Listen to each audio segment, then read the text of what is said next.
oyagala omukolo gw'ogwenjawulo gubeere n'ebijjukize mu nnyumba yo kankwanjulire ba King Montage Photo Studio ffe bakafulu mu kkuba ebifaananyi n'okukola vidiyo. Olina wedding, birthday party, kukyala, nika, baby shower, photoshoot oba music shoot na buli kimu kyonna ky'oyagala ffe tusobola okuwa ebijjukize ebirungi eri ebirooto byo. Ate nno mwana wattu kusintiiza omuntu wa bulijjo. Tusange Bannankulabye ku Bitaala ku Prime Tower Level 3 Room D04. Okumanya ebisingawo tukubire ku nnamba zino: noti 7 noti 2 emu noti 4 emu 25 oba noti 755 3 731 oba noti 777 noti 23 4 noti 5. King Montage Photo Studio ffe tusobola okuwa ebijjukize ebirungi ate nno mwana wattu kusintiiza omuntu wa bulijjo.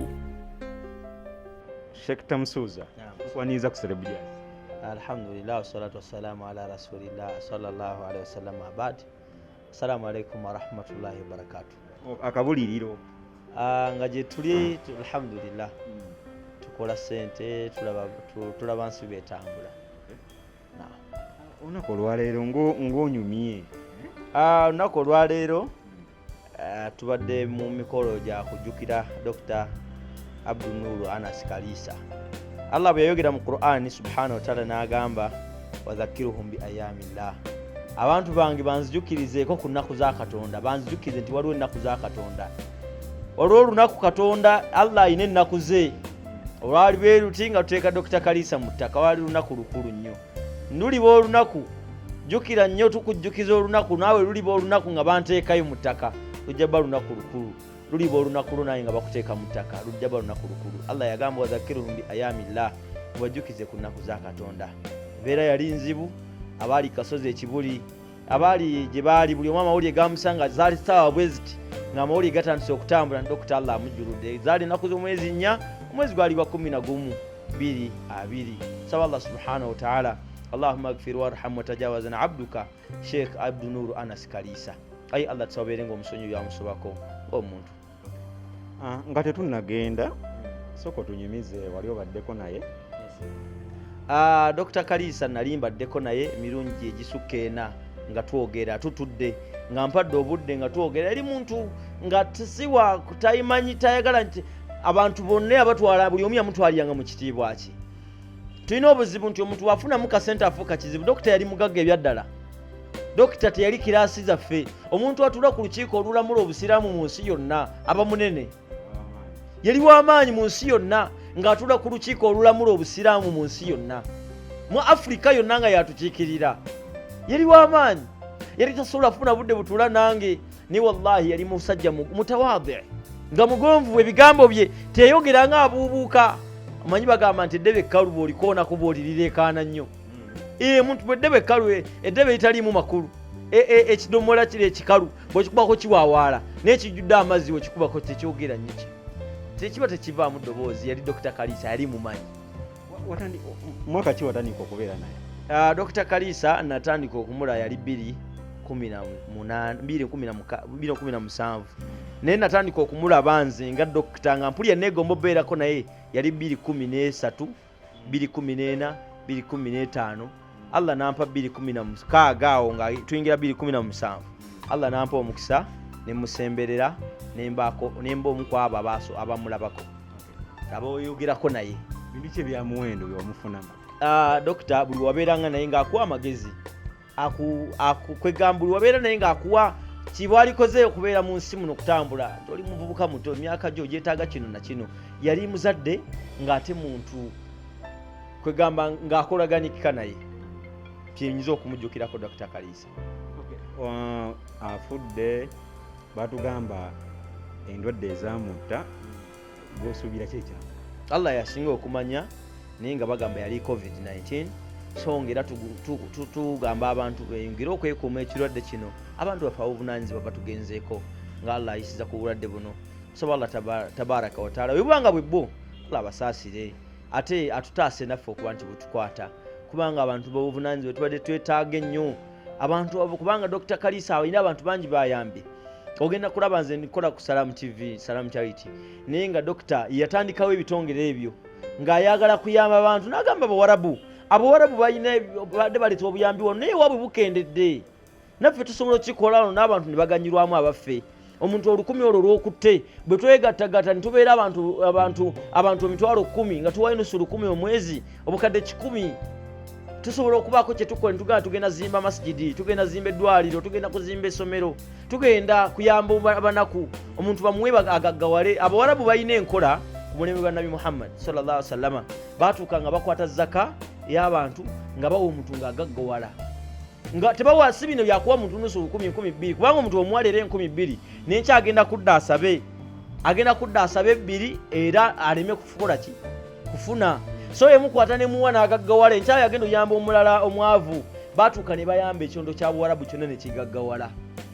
Baatuukanga okuwaayo zaka nga banoonya ebibagiwa tebabalaba, ne bagitwalako mandolusi, ne bagitwalayo naye ne bagikomyawo nabo nga bagasseeko neyaabwe ne bagati tugenda wa zaka.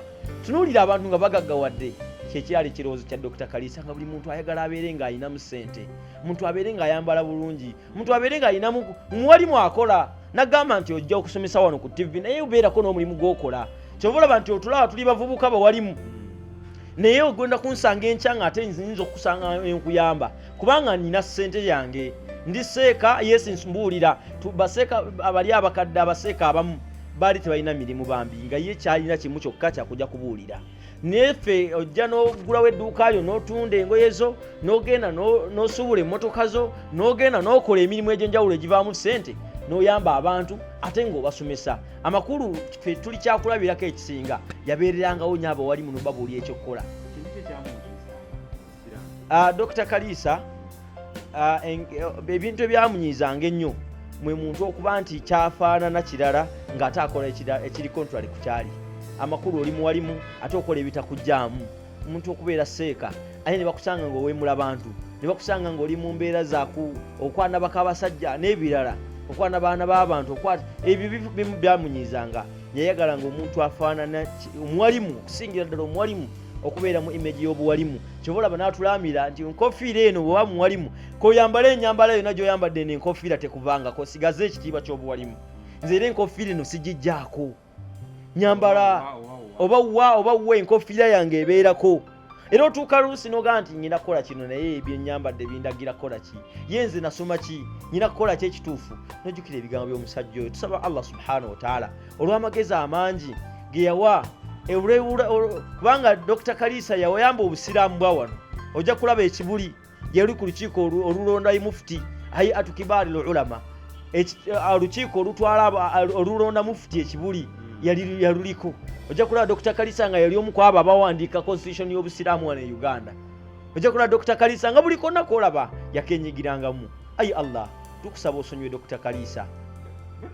Yali mukwano nnyo gwa Sheikh Muzata. Dr. Kalisa nga wegambe ku lukiiko lw'abamanyi ekibuli, saagala nayo nnyingira nnyo kuba ebyo si byange sinazo byogera. Yali be baali abato, be baseeka abato abaali ku lukiiko olulonda mufti, basheekha abakulu abeebuuzibwako ensonga z'obusiraamu wano. Sheikh Muzata ne Dr. Kalisa be baalimu era abato, era bwe batyo baafa mwezi nnaku ezeddiringana. Naye kyenjagaddemu byonna nti bawangaala. Era Dr. Kalisa Sheikh Muzata mwamulaba mu kuziika Dr. Kalisa nga yabeerawo nnyo, buli kyajjanga yabeerawo. Twasula naye Sheikh Muzata yasula wa Dr. Kalisa ekiro, era nabuulira irimu olwamala okuta omuzindaalo. Sheikh Muzata n'agukwata n'asoma irimu ekiro kiramba nga atubuulirira, era olwagusuula wansi omuzindaalo yagukwata n'abuulira abantu ne paka we twavaawo. Ebigambo byali biyitirivu nnyo. Saba Katonda asanywe abantu abo babiri. Omugenzi tali nnyo mu mawulire nnyo nga olaba Sheikh Muzata abasinga yagenda okufa. Twogera ku bantu bano ab'ebbali bano abalokolerokole, abasinga tebamutegeera nnyo, era abasinga balowooza ono ONBS Kini Kalisa yafudde. Lwaki omugenzi teyabeera nnyo mu mawulire nga olaba Sheikh Muzata? Dr. Kalisa amawulire yagabeerangamu. Dr. Kalisa abeeranga mawulire lwa nsonga yasomisanga ku NBS nga ensi n'ebyayo mwamulabanga, ne ku Salamu TV yabeerangako, yabeeranga ku radio Palo, yabeeranga ku Voice of Africa, yabeeranga mawulire. Olw'ensonga lwakuba nti ebintu byabeeranga mu byali bya ddiini okusinga nga tayingira nnyo mu byansi nnyo nga bwe tujja mawulire g'abasereebu ffe ne tugayingiramu kwasika muzaata yayingiranga mawulire g'abasereebu, yabeeranga mu mikolo gy'abasereebu n'ebirala nga ffe mutulaba tujja mu mikolo gy'abasereebu. Era singa ndooza si bino by'abasereebu temwali tutegedde nnyo kubanga abantu bajjumbira nnyo bintu bya ddiini. Dr. Kalisa yayimiriranga nnyo ku ddiini, omusingi gwe gwonna n'obwongo bwe bwonna kwali kupulaningira busiraamu n'abasiraamu. Mukama mumuze mirembe. Omwezi ogwaddako ennaku z'omwezi ezimu Sheikh Muzaata naye we yafiira. Katonda yasinga okumanya, Allah yasinga okumanya subhanahu wa ta'ala. Naye kyemmanya ab'emikwano ebiseera ebisinga mukwano gwo bwafa tolwawo nawe kubanga omusinkana. Era ebiseera ebisinga ab'omukwano ababiri gy'okubeegendereze ono bw'agenda n'omukwano era agenda atera nawe kujjako nga omulimu obunanfuusi nakusalawo kwa Katonda tomanya ninga ebiseera ebisinga omukwano oluba okugenda ne mukwano gwe dakiika Katonda aba musinkanye. Ogwedde waki twaviirwako bannaddiini ab'amaanyi tulengera pasita Yiga yali yakafa wiiki emu kuba ne wiiki ewedde olwokubiri bamujjukidde ne kuddako Kalisa wiiki ate omwezi oguddako ntuga waki kyengezezaako okutegeeza abantu nti bagambye tusabe Katonda ataasa obulwadde buno webubanga kituufu bwe bwatta abantu bano tusaba Allah subhanahu wa ta'ala abututaase n'abantu baffe. Ekituufu bubi twafiirwa abaseeka abasukka mu 100 omwaka oguwedde, abasukka mu 100 ng'ogyeko Muzaata, ng'ogyeko Kalisa, ng'ogyeko baseeka be twali tumanyi baseeka abaweera 10 bali mu ttaka awo nga baali babuvunaanyizibwa, baali baseeka babuulira abantu eddiini ya Katonda, baali bakulembeze ba Busiraamu ab'emitendera egy'enjawulo naye nga baseeka abayivu ddala be twabeeranga nabo mu nkuŋŋaana. Wabeeranga mu dduwa n'olaba baseeka batudde ku ddaira batudde mu ddiira awo wakati olaba tutuula nga jjubba njereere bitambaala baseeka bakulu bonna bali mu ttaka. Ayi Katonda tusaba obeererewo abantu abo nga bwe twabeera nabo mu nsi muno nga bagezaako okuweereza nabo basaasire gye bali. Ekituufu tuli mu bulumi bw'amaanyi kyekugambye nti olunaku olwaleero lunaku lukulu nnyo okuba nti tulujjukira terujja tuva mu bwongo, terujja kutuva mu birowoozo byaffe. Nga tumaliriza sagala nsokkeko awo olw'embeera gye tulimu eno. Ajjukiza abantu ennaku z'omwezi nga 4 Desemba Sheikh Muzaata ennaku z'omwezi nga 4 omwezi ogujja ne mukadde waffe Sheikh Nuhu Muzaata Batte. Ayi Allah tusaba omusaasire omusonyiwe ebyamusobako ng'omuntu. Sheikh Muzaata naye yali obuufu bwe bumu ne Dr. Anas Abdunuru Kalisa abantu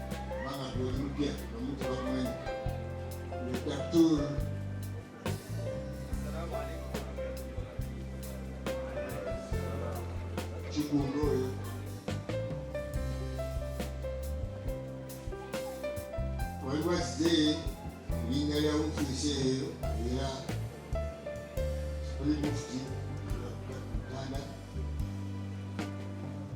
b'amatwale baimaamu ab'ebitiibwa byonna mwenna abakyala temunnabaako n'oku aboogerako naye ekitiibwa kibawadde olw'omu kiti kye mwali mungu abasaasire. Assalamu alaikum warahmatullahi wabarakatu. Ekyo yessaawa y'okufundikira omukolo guno, omukolo ogw'ekitiibwa ogubadde omuduufu ennyo omulungi naye ng'obulungi bwagwo businziira ku oyo abadde ensonga y'okubeerawo kw'omukolo guno ng'oyo Sheikh Anas Kalisa. N'olw'okubeera nti yali muntu mulungi tujulira ow'ekitiibwa osonyiwa abantu abo ebyabasobako ennaku z'omwezi nga 4 omwezi ogujja. Dr. Kalisa yafa nga 4 noli naafa nga 4 Desemba nga Sekimpi bwe yafa ne Sentamu era bbanga teryali ddene. So Allah subhanahu wa ta'ala abeere nga abasonyi byabasobako era zijja bandooza 4 era kuliba kujjukira mukama waffe mukwano gwaffe Sheikh Nuhu Muzaata Batte. Allah subhanahu wa ta'ala. Tuva mu bwongo si bya kuba nti ennaku z'omwezi naye olwokuba nti ennaku z'omwezi ezo nga amazaalibwa g'omuntu we gajjukirwa n'okufa kwe tukujjukira okusigala nga tubasabira mu swala n'abasiraamu mu nsi yonna abatufaako abazi batufaako bantu babadde bavunaanyizibwa nnyo mu bulamu bwaffe baadallah oluvannyuma lwa Katonda singa sibbo temwali tulabyeko mu kamera wano abantu abo bwe batuwoze okututuusa ku ddaala eri mutulabirako mmwe n'ogamba Sekata Musuzi oyo mwetaaga Sekata Musuzi mwegomba baseka muzaata abo Dr. Kaliisa be batubeereddewo tusaba Katonda ayingire mu nsonga zaabwe bannange ettaka teribeerekamu obulamu bw'ensi bumpi kamesaji kemaliza nako mbagamba abantu obulamu bw'ensi bumpi bw'oba olinakooya kalye lya ku ssente zo seeka teweerumya genda olye ku ssente mugende ku biici mulye ku byennyanja mugende kasamutasukka nsalosalo Katonda zaabagamba komako mulye ku ssente abaana b'abantu muleme buteeka abaana b'abantu mu mayumba gammwe wasa omwana n'omusibira mu nnyumba okuva ewamuwasa paka olwaleero tafuluma bweru mutambuzeeko agenda alaba ensi mutwaleko Dubai alebe ku nnyumba ezitambulya ku mazzi ekyo kitono ky'olina muteekeko ku booda omutambuze ekibuga Kampala omugambe Nabukeera omugambe eriye Mapeera omugambe eri paaka enkadde moolo omuzze waka muguliye ku buswiti aliyeko nabbi yagamba arbaat dananiri sente za miteeka ena la yuhasa bihi la abdu yawma alqiyama Allah tagenda zibuuza olunaku lwa nkomerero accountability tagenda gibuuza sente zotadde mu kyalawo Allah tagenda zikubuuza muzaata byakolera mu kyalawo ebyamala yafa kati agenda akola ki sente yazikozesa ki bantu bazigabana mulye ku ssente zammwe muve mu ebyo okuwoza nti ate simanya Katonda Allah yagamba nti wabtagi fima ataka Allahu dara al-akhirah kozesa kyolina onoonyemu enkomerero wala tansa nasibaka mina dunia tewerabira mugabo go mu nsi mulye ssente muvuge ku moroka ez'obuvunaanyizibwa abantu musula mu nnyumba zonna zitunanga wallahi tulaka mu nnyumba y'omugagga olaba musajja mugagga ennyumba eringa eyalwala oluwumu mulye musule mu nnyumba ez'obuvunaanyizibwa muvuge moroka ez'obuvunaanyizibwa mwambaleeko bulungi muleme tunakuwaza omusajja oba yanakuwa mwavu ayambadde agagato ga kisirusiru ali mu gukanzu gwonna gwagubaaguba gulimu ebituli so mbagamba obulamu bumpi tulye ku ssente zaffe tubeerewo nyina omukyalo nyina abasajja benneegomba nze mu nsi si basiraamu naye nabagamba nti muneegombesa wona omusajja bamuyita Bale White ne Doni omanyi balina amannya gafaanaga Doni Bale White ne Doni John Bale White Doni John White manya bagaga bafaanaganya amannya era ogenda okulaba nga akokyezza ogenda olaba kasibuukira afaanana ne Hamu ate Hamu simanya lisesikembuga balinga ba Luganda so manyi sente nzibu nnyo kyeŋŋamba bugambye nti baneegombesa ate era tekigaana basi tebakibagaana kuba nti banjokyayo inshallah taala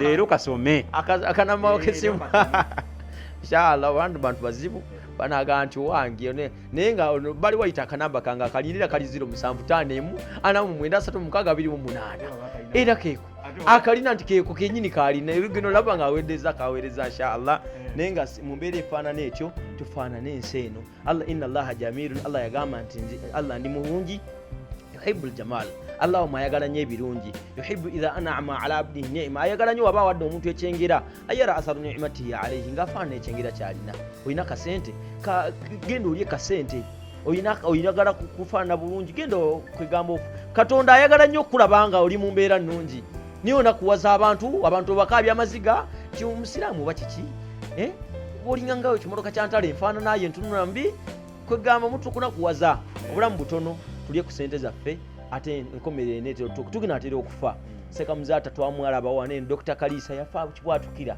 ne kwegamba obulamu bwabaira mu bulamu bulungi si bali munaku embi bali bawalimu ne babeera mu mbeera ennungi Dr. Kaliisa ng'omusanga motoka ez'obuvunaanyizibwa nokkiriza Dr. Seeka ate nga byonna eduniya agirina gulwaki onenakuwaza omukyala omuteeke ku boodo oyisimbe ogiteeke ku abiri ogiteekeko omutuuzeeko omutambuzeeko omutwale at least sima waka ekidiba oteekemu obuveera muteekemu amazzi mugwomu abaana bateeke mu mabaafu mweyagale inshallah taala sukawa